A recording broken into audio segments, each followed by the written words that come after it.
এই chicken donut বানানোটা বেশ ইজি।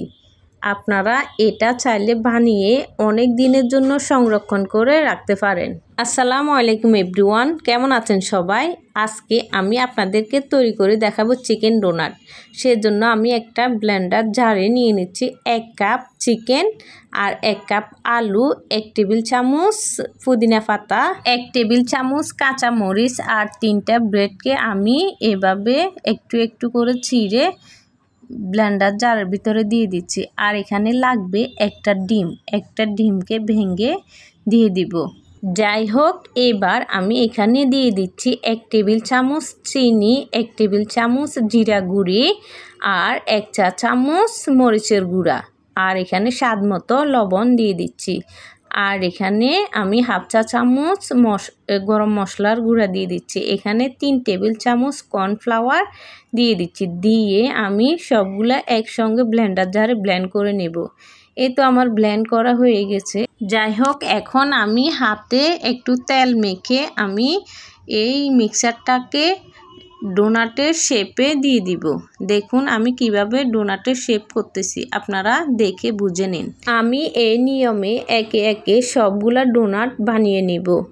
আপনারা এই নিয়মে সবগুলা ডোনাট বানিয়ে নেবেন। এই যে দেখুন আমার সবগুলা ডোনাট বানিয়ে নেওয়া হয়েছে। আমি এখন এগুলাকে প্রায় 1-2 ঘন্টার জন্য নর্মাল ফ্রিজে রেখে দিব, যেন ডোনাটের আঠালো একটা ভাব থাকে, এই আঠালো ভাবটা চলে যায়। যাই হোক, এখানে আমি 1 কাপ ময়দা, 1.5 কাপ পানি আর স্বাদ মতো লবণ দিয়ে একটা ব্যাটার তৈরি করে নিয়েছি।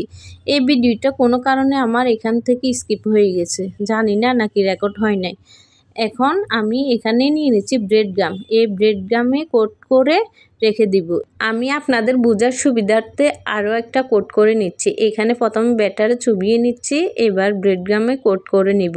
এখানে আপনারা এই ব্যাটারটা যদি ইউজ করতে না চান, তাহলে ব্যাটার জায়গায় ডিম ভেঙেও সেম কাজটা করতে পারবেন।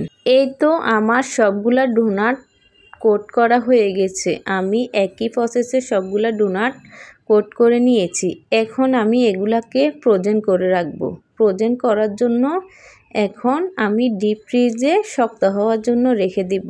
এই ডোনাট অনেকগুলো একসাথে বানিয়ে আপনারা ফ্রোজেন করে রাখতে পারবেন।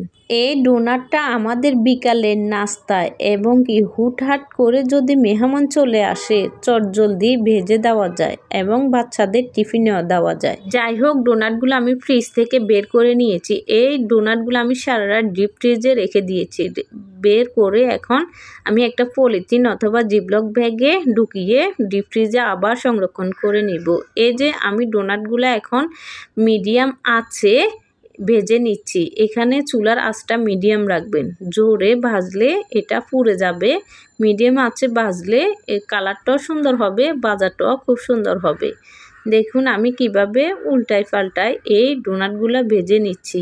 আমি ডোনাটটা বাছতে আপনারা আমার ভিডিওগুলো যদি আপনাদের ভালো লেগে থাকে, প্লিজ আমার চ্যানেলটা সাবস্ক্রাইব করে পাশে থাকবেন এবং ফেসবুক থেকে যদি দেখে থাকেন ফেসবুক পেজটা ফলো দিয়ে পাশে থাকবেন। এই তো আমার ডোনাটগুলো ভাজা হয়ে গেছে। দেখুন আমি এরকম কালারের ডোনাটগুলো ভেজে নিচ্ছি। আপনারা আপনাদের পছন্দ মতো ভেজে নেবেন, কিন্তু এখানে বেশি না ভাজাই ভালো। এই তো আমি দেখুন একটা ডোনাট ভেঙে দেখাচ্ছি, ভিতরে নরম তুলতুলে আর উপরে ক্রিসপি। দেখুন দেখতে কি লোভনীয় লাগতেছে, মাশাআল্লাহ। আজ এই পর্যন্ত, আল্লাহ হাফেজ।